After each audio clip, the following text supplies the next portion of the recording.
Hi, and welcome to Extreme Connect 2024 User Conference.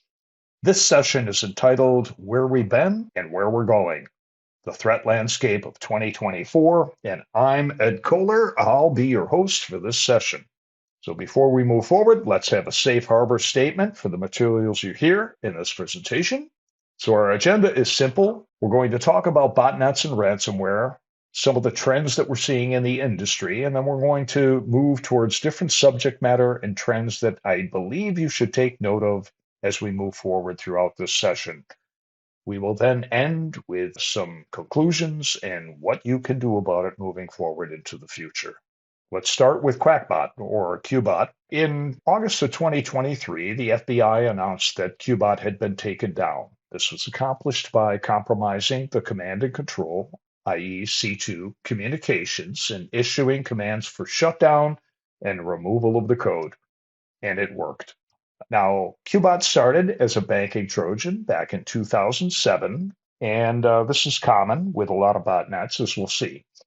And it gradually evolved over time with modular capabilities, kind of into a Swiss Army knife, if you will, with several capabilities such as reconnaissance, account compromise, privilege escalation, data exfiltration, as well as the ability to carry payloads for ransomware, for instance, such as egregor and prolock, which have been seen with this botnet. At its peak, close to 1 million systems were infected. Now, this victory is likely to be temporary. Many security specialists indicated that this is going to be the case due to the fact that much of the supporting infrastructure remained intact and really no individuals had been identified. And actually, indications are that the Qbot has already been seen in the wild again, indicating a quick resurgence. TrickBot is another botnet that originated as a banking Trojan and then evolved into a modular platform as well, similar to Qbot. It's a descendant of the Zeus banking Trojan, which came about in 2005. Now, that is really ancient when you think about it in the cybersecurity timeline. In 2016, it reemerged as TrickBot using the aspects of this code ancestry and again wrapped a modular architecture around it with the ability to carry payloads. And payloads associated with this are ransomwares of Conti and also Ryuk. Ryuk is a Russian ransomware that has been seen since 2018. So again, this is a botnet that resurfaces again and again and is likely to not go away. So again, we have two code ancestry trains that you're seeing here. So this is a trend that I want you to understand. Moving forward, let's talk about a group. This is not a botnet, but a group, and that's indicated by the MITRE ID G1017, which is associated with an AKA of bronze silhouette. It is a Chinese state actor group that has been active since early 2021. Its typical focus is on espionage and also information gathering. Typical targets are critical infrastructure, things like power grids, resource management, transportation, but they're not adverse to advanced technology, different technology companies, things of that nature. And again, this touches back to the information gathering and espionage portion of their function. They live off the land, which means they're very difficult to detect and they're very, very difficult to stamp out. So they can get in if they really have you listed as a target. They're not afraid of hands-on keyboard activities as well. So they don't just throw malware at you. They have a very skilled set of people and a well-orchestrated set of ecosystems that they can leverage. And that's something that we'll talk about as another trend that we need to pay attention to. Now, because of the fact that systems have already been compromised, not only here, but also in Europe, joint guidance has been issued not only by CISA and the FBI, but also the NSA. So this is something to keep a track on, particularly if you're involved within critical infrastructure for your particular enterprise. Lockbit is a ransomware that first appeared around January of 2020, and it had a relatively large footprint. 120 million in ransom demands globally. February of this year, US Justice Department announced that several public-facing websites and servers, this is the front infrastructure for Lockbit, were seized. So this actually shows a snapshot from the National Crime Agency out of the United Kingdom showing that the ransomware had been taken down. Again, this has been indicated that it's been a temporary state of affairs, even though several individuals have been arrested. None have been prosecuted as of yet. Others in the group have not been identified and are still at large. The infrastructure, large portion of it is still intact. So it's back online, and other copycats have been seen as well, such as Dark Vault, which is showing the same code ancestry. And again, I get back to that common trend of code ancestry and the fact that these malware, once we stamp them out, they still come back either within the same group in a different name or a different name, different group. And that's happening over time. So, what gives? These are only a few examples of what's out there. These groups are very difficult to compromise and very difficult to stop. Even after, as we've shown, law enforcement takedowns, these groups, they come back, they proliferate, and they stay active. Does this mean that we can't get them out, that they're immune to prosecution? Well, yeah, unfortunately, the case has shown that many times these people are arrested and the group continues on. Many groups also are nation state sponsored or nation state actors. And as a result, they're very difficult because there's just no way to pursue them or apprehend them, let alone prosecute them. So this is something that we need to deal with. And it kind of leads into a secondary question. Is cyber warfare real? And do we need to be concerned about? Well, the answer is yes. The reality is cyber warfare is taking place at multiple levels within the internet because it's just really hard to draw a line in the sand when it comes to the internet. Nation state activists have been found to work with criminal groups and vice versa. And we'll see that as we move forward. We'll actually give a case point example. And there really are no rules that they play by other than making money and reaching their end targets and goals. And if there's synergy, then they will work together. So we have to look at trends for the targeting of critical infrastructure, power grids, water management, transportation, and supply chains, civilian populace, the vulnerabilities there, particularly socially and psychologically. So when we look at the recent issue with TikTok and the way that's generated a whole bunch of hubbub, should it be banned? Should it not be banned? I'm not weighing in on one side of the debate or the other, but I will say that social media is affecting the psychology of our populace. It's affecting our children, and it's also affecting society as a whole. So we do need to get a handle on it one way or the other. So socially, it's definitely an avenue for compromise. Some interesting reads are Unrestricted Warfare, basically a concept out of the Chinese military, as well as Disintegration Warfare. Both books are very good reads and very enlightening as to new dimensions of warfare that we need to be paying attention to in cyberspace is one of them. Another trend is that things are increasingly interconnected, and sometimes small incidents in one sphere can lead to major events in another. A great example of this was the breach of Atlassian Systems, Flare, which happened, and they were breached by a nation state attack. This happened back in February. Suspected that the initial compromise occurred in October of 2023 due to a failed rotation of proper credentials, and those were Okta credentials.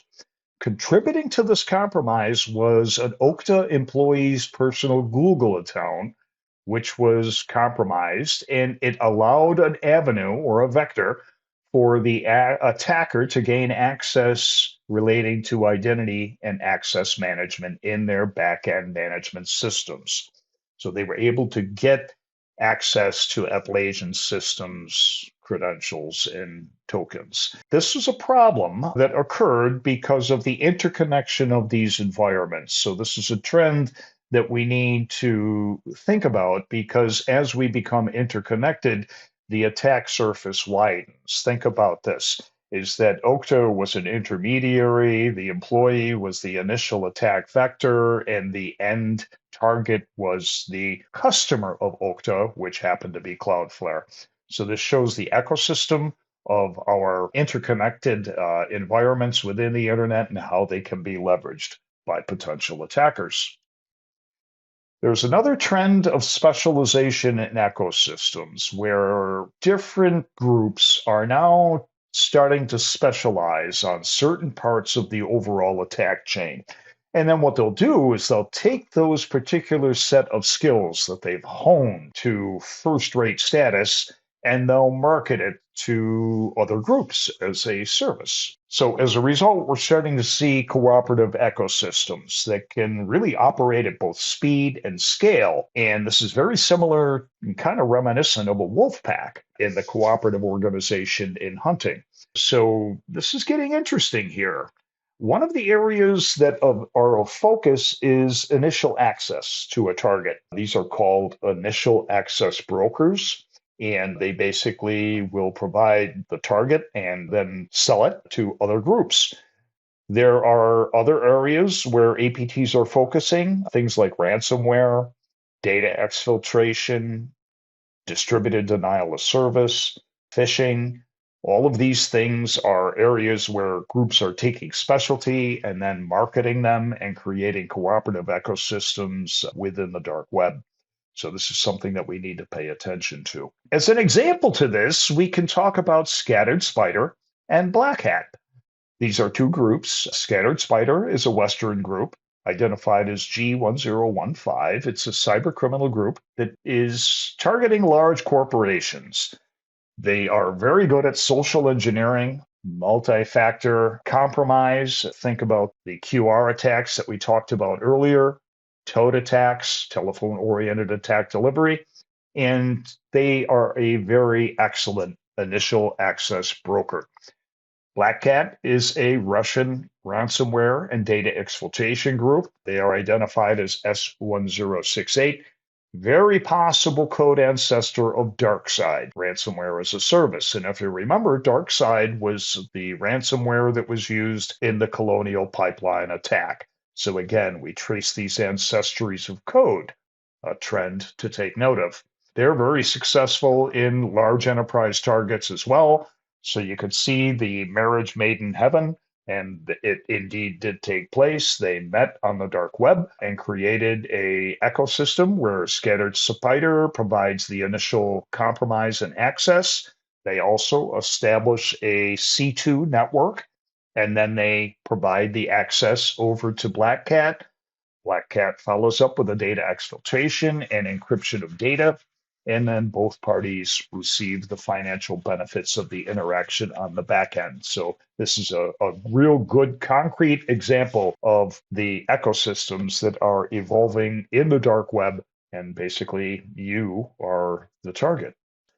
So let's not stop there. If you don't have the expertise, you don't have to worry about it. You can go out and hire someone. So there's been an increasing trend in different groups selling their products and services on the dark web.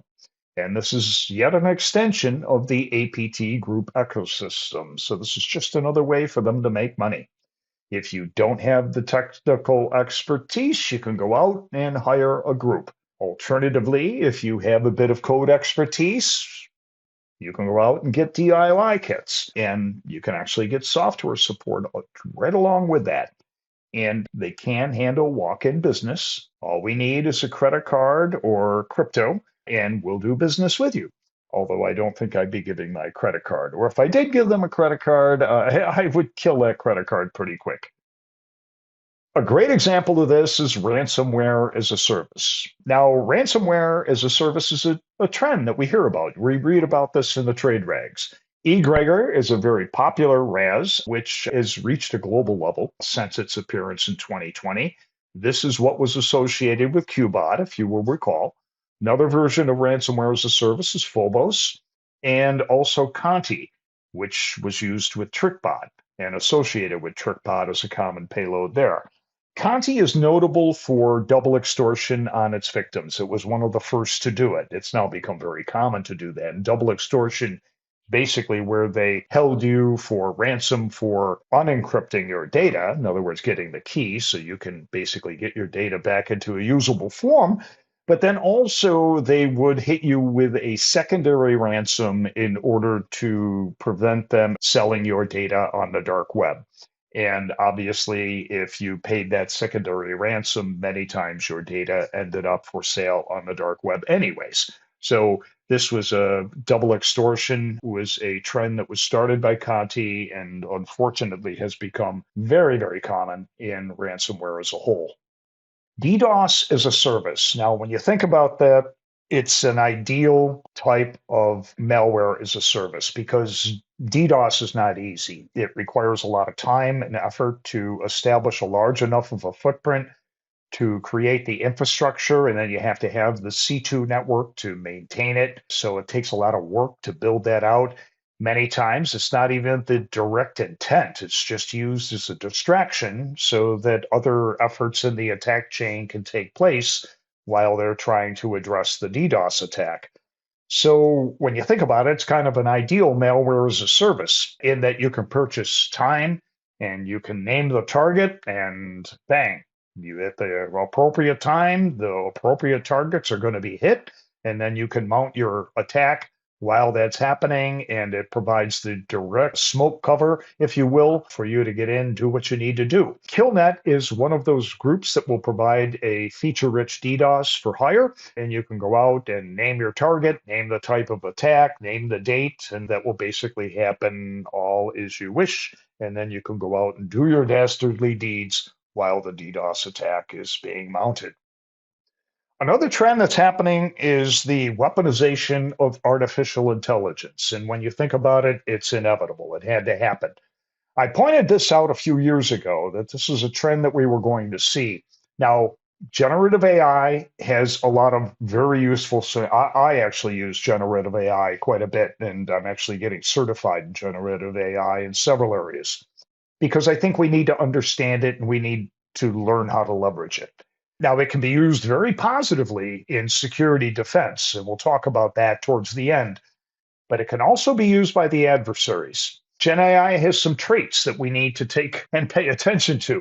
It's very good at absorbing real time information from news outlets, corporate websites, your corporate website, other sources, including your corporate email, particularly if you have the attacker behind the doors. Let's say they're behind the gates and they have systems compromised. They're able to get this type of data. They can leverage this type of information in their AI environment. So they can actually kind of mold their AI and their LLM to basically model your corporation and become almost a digital twin in a malware sense.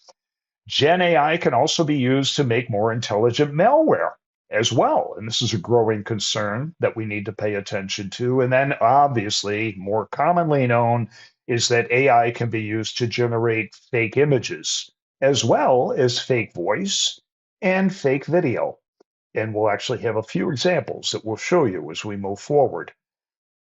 On the flip side, people are using AI for good. Many enterprises are incorporating AI in order to make their business operations more effective and perhaps their decisions more timely. But these solutions can be attacked as well. So AI environments that are being used for legitimate purposes can be attacked and compromised by something called prompt injection attacks. And this talks about the way to compromise an artificial intelligence environment. AI can also be prone to something called recursive pollution and also model collapse.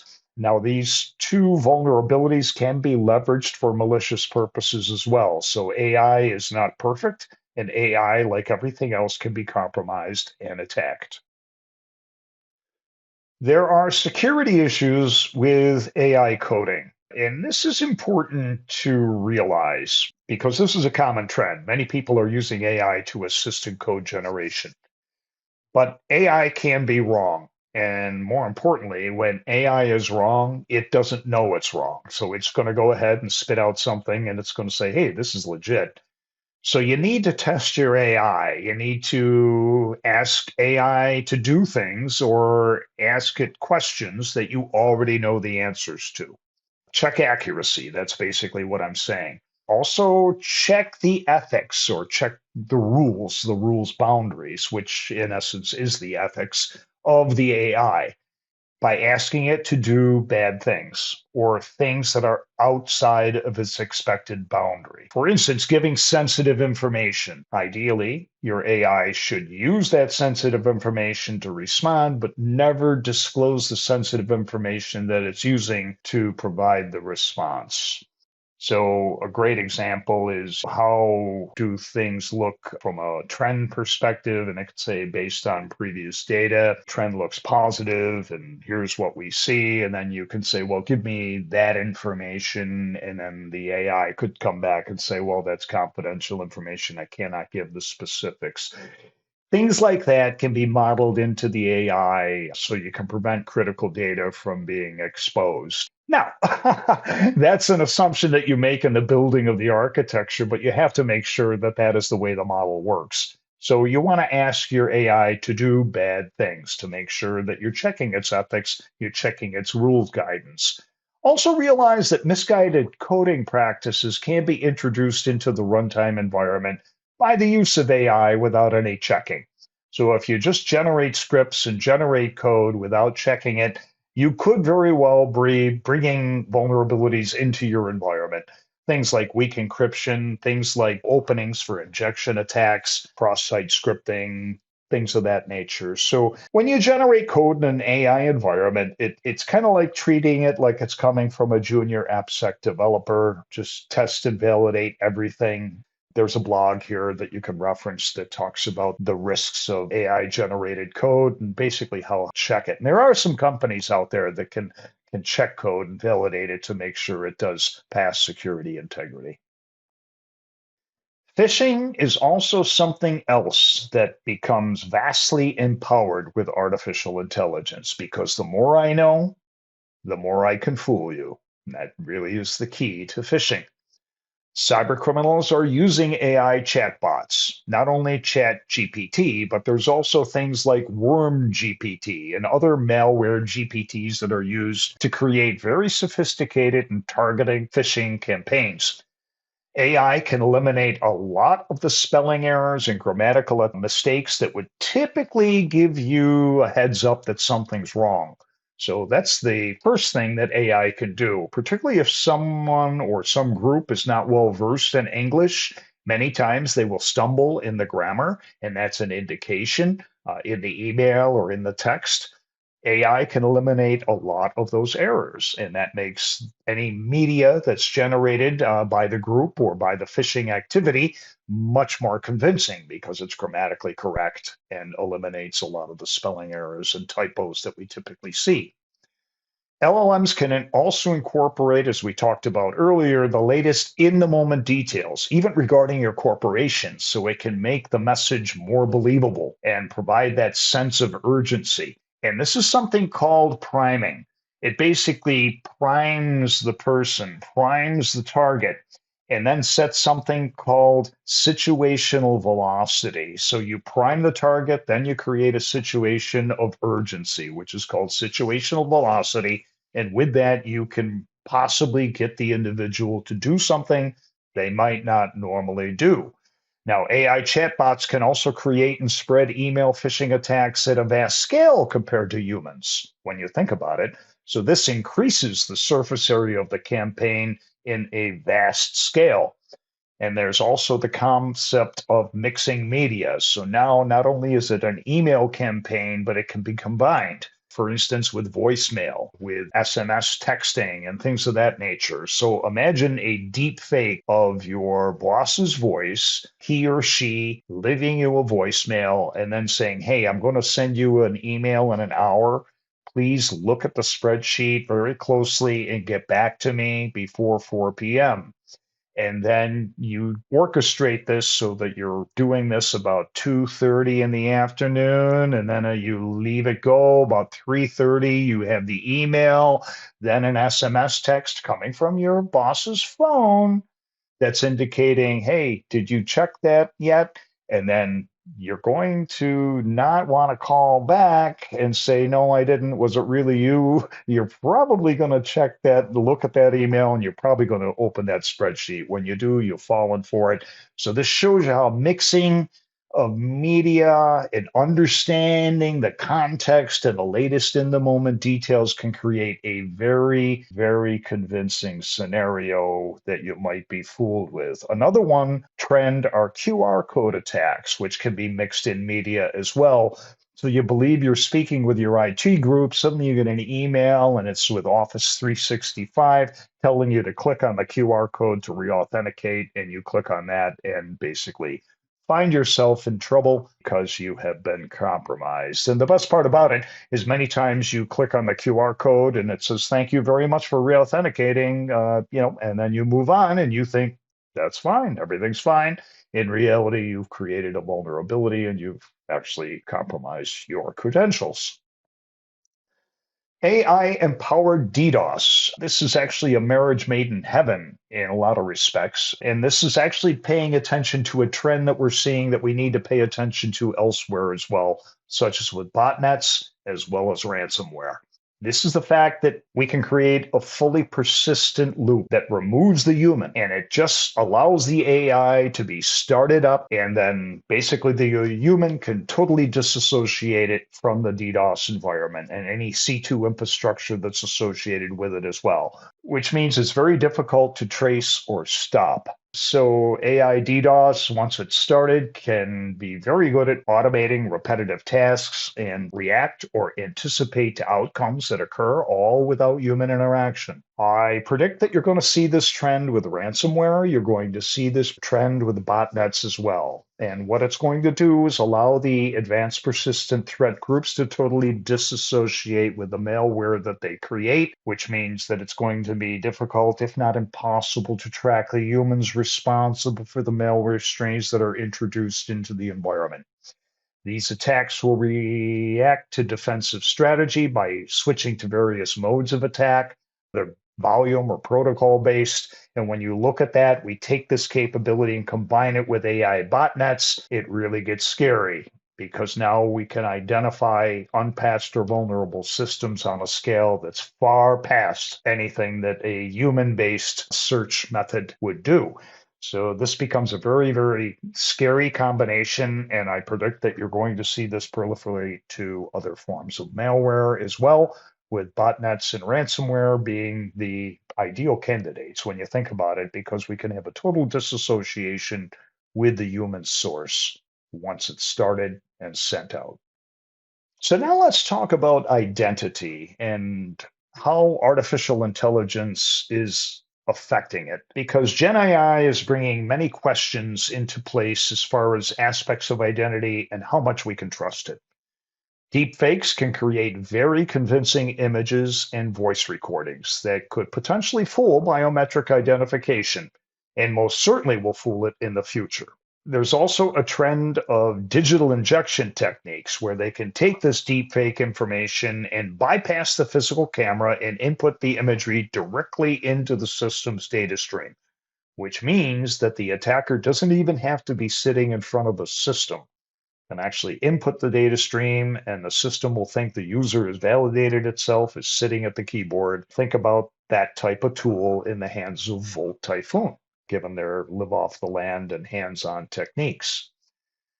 So we have to look at all alternative identification methods. Combinatorial biometrics will become much, much more common because one thing that would subvert the digital injection technique is the need to have a thumbprint on a sensor on the system. So that not only do I have to have my face in the camera, I have to have my thumb on the sensor in order to validate that. And that would be very difficult, if not impossible, to inject remotely. So, in essence, it could be fooled, but it would be much more difficult. In essence, combinations of biometrics that will be used. One method that's under investigation is gait analysis. And gait analysis is commonly used in the medical industry for diagnostic purposes, but could be retrofitted in order to be a form of identity, given the fact that no two individuals walk alike. So you may have to see combinations of this and use that in combination with MFA.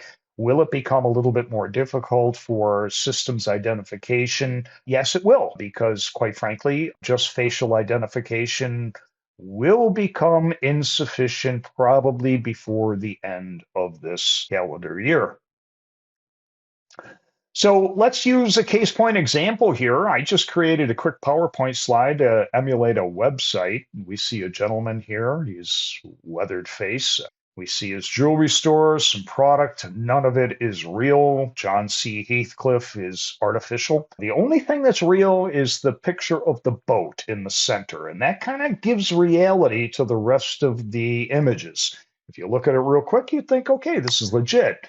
When you look really closely at the jewelry store, look really closely at the jewelry, that it kind of tends to have that artificial flair. But when you combine everything together, it kind of creates a rather convincing web page.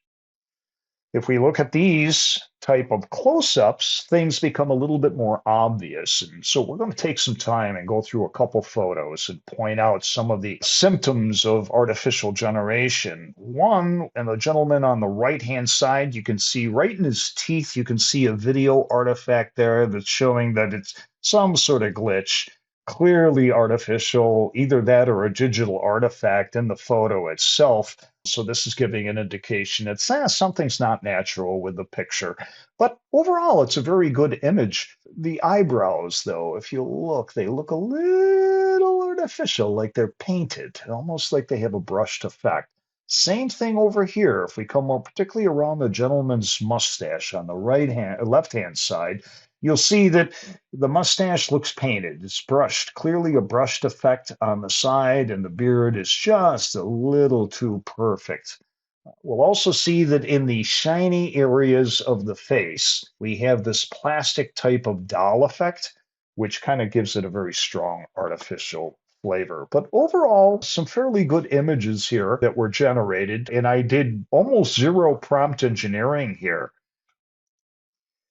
Here, I prompt engineered a little bit further and described elderly people, and I wanted them to look a certain way. And this is how I came up with Mr. John C. Heathcliff on the left-hand side of the slide. And then I also came up with his wife, who we'll call her Cecile. So John and Cecile, they're a couple here. I generated them artificially. John looks fairly convincing. If you look, the wrinkles add context. It looks very convincing, like he's an actual man. We can see it artificial is where we can see the eyebrows. They definitely have a brushed appearance that makes them look artificial. And you can also see that the eyebrows are a little low. They're almost not quite natural as far as where they should be on the eyebrow. But beyond that, a very, very good image of an elderly man. His wife, Cecile, she looks nice as well. Again, the wrinkles provide context, but you can see in the smooth areas of her face, she has, again, that plastic doll-like appearance. And with John, we have it, but it's effectively broken by that wrinkle going down the middle of his nose. And you can see that that kind of effectively gives it a very real look. But here we can see she looks just a little too perfect along the cheeks and the nose compared with the wrinkles on the rest of her face. Other than that, it's a very convincing image. You can see her clothes look very convincing as well. It gives a lot of natural air to the images that are generated. Now, let's take some elderly people and put them in a very active background that's partially blurred out. And so we see a very active sunlit picnic, and we see the couple against that background. This is completely artificial, but we can see that the combination of context brings everything together, and the image is very natural looking, and it gives a fact of legitimacy to the image and the outside sunlight, the angle of the sunlight coming in really, really looks good. And it looks like it really is a picture of someone's grandmother and grandpa at a picnic. But these people are still fake. Which of these are real? And we know by now that neither one is, but pretty convincing images, I would say. Joe Biden, he looks like his head is a little photoshopped. Donald Trump, it looks fairly convincing. He looks like he's really pushing himself to run.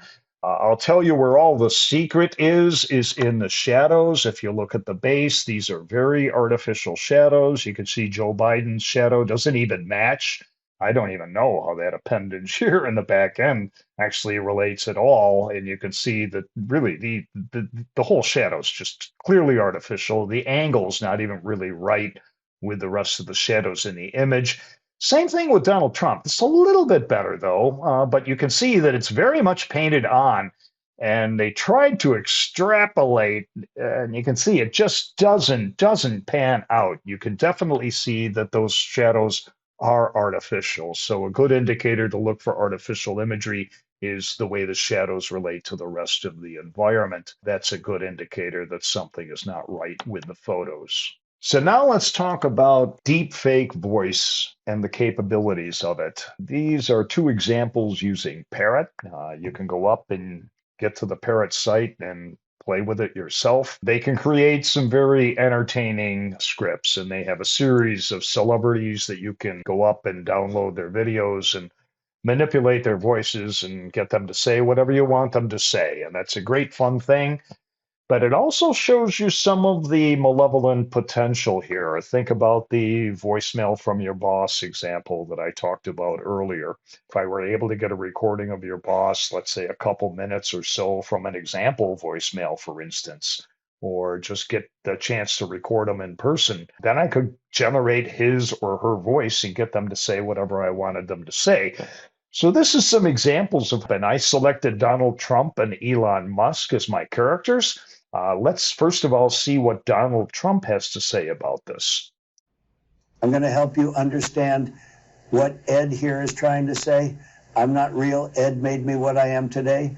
By the way, I think that Ed is a really great guy. The company that he works for is great as well, but wow, that's a fairly convincing Donald Trump, I got to say. The mannerisms, the grammatical aspects of how he speaks, that's very well reflected. All his mannerisms follow through very nicely.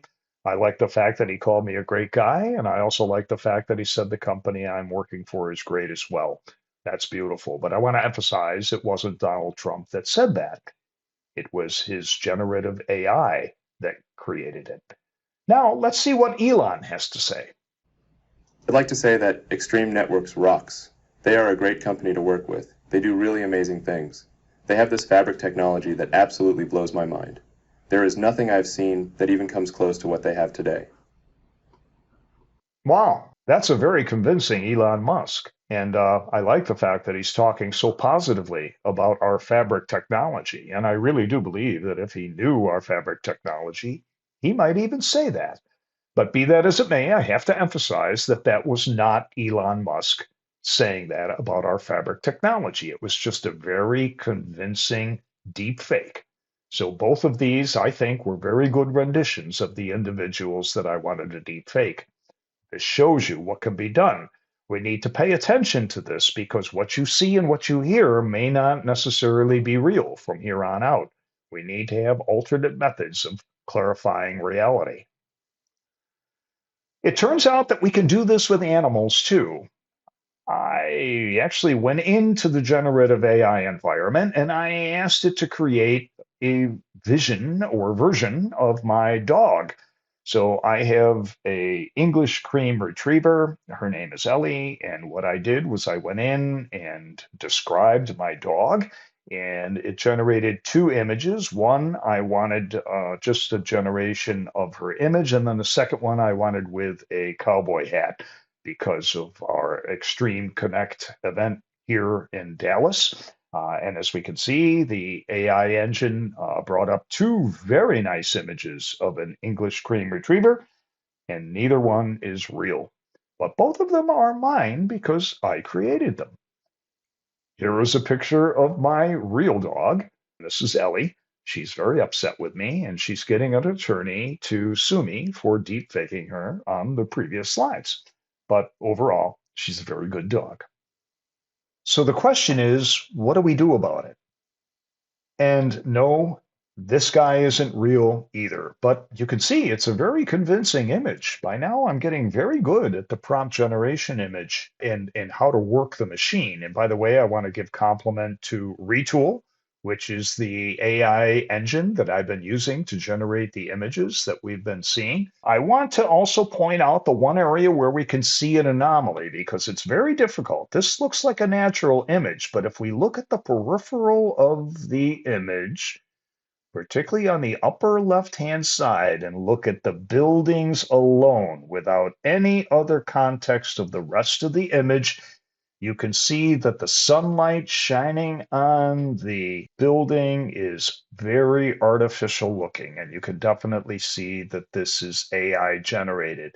But when you kind of merge it in with the rest of the image, the rest of the quote unquote photograph, this looks very authentic indeed.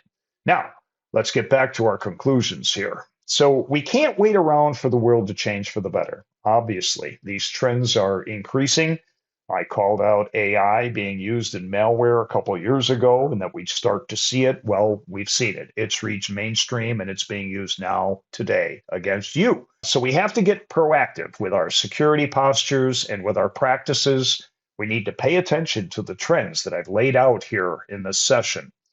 Above all, don't be an island. Join or establish industry consortiums in your vertical. If you're healthcare, if you're critical infrastructure, whatever the case may be, join those consortiums because they will be facing the same challenges.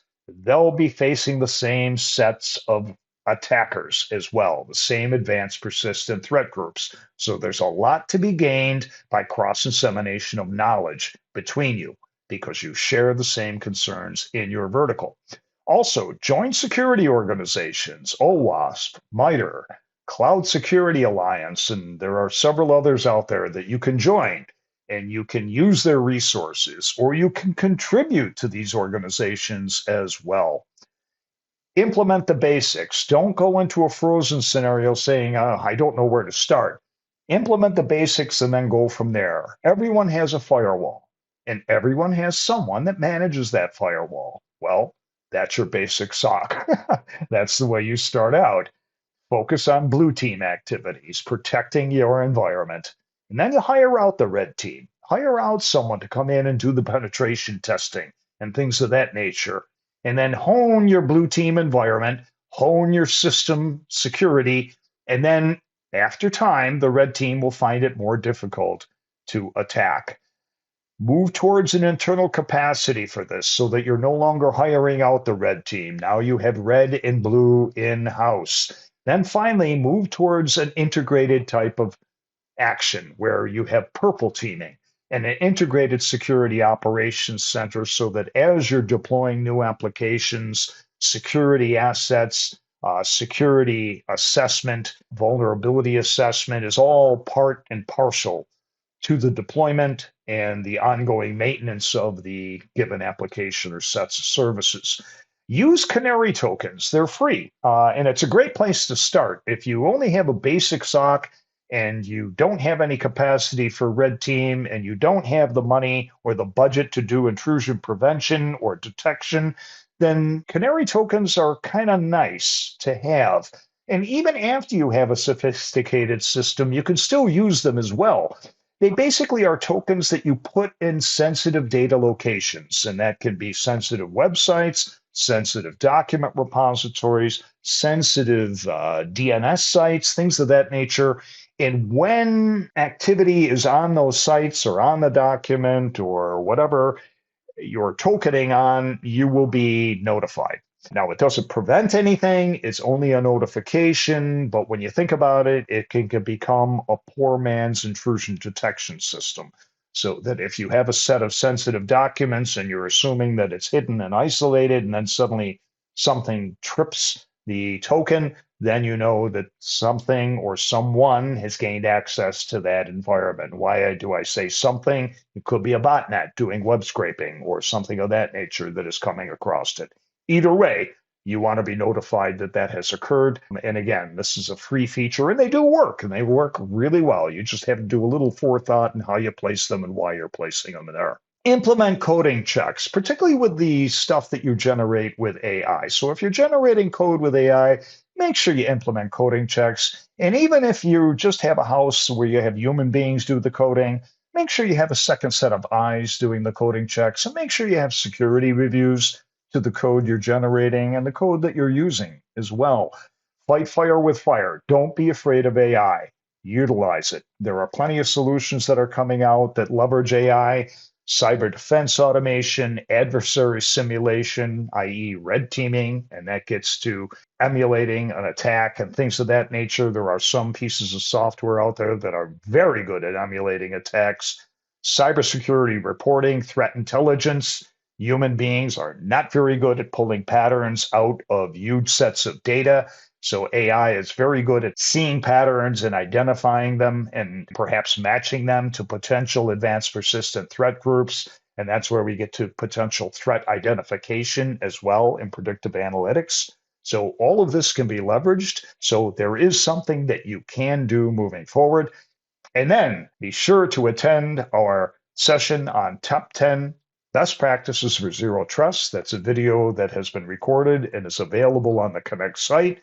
And then also be sure to look at our video on Extreme Cloud Universal Zero Trust Network Access, which can complement the top 10 best practices for zero trust to help you harden your security posture so that we can move forward into the future with confidence. Closing safe harbor statement. And then finally, I want to close with a thank you and one question. Are you extreme?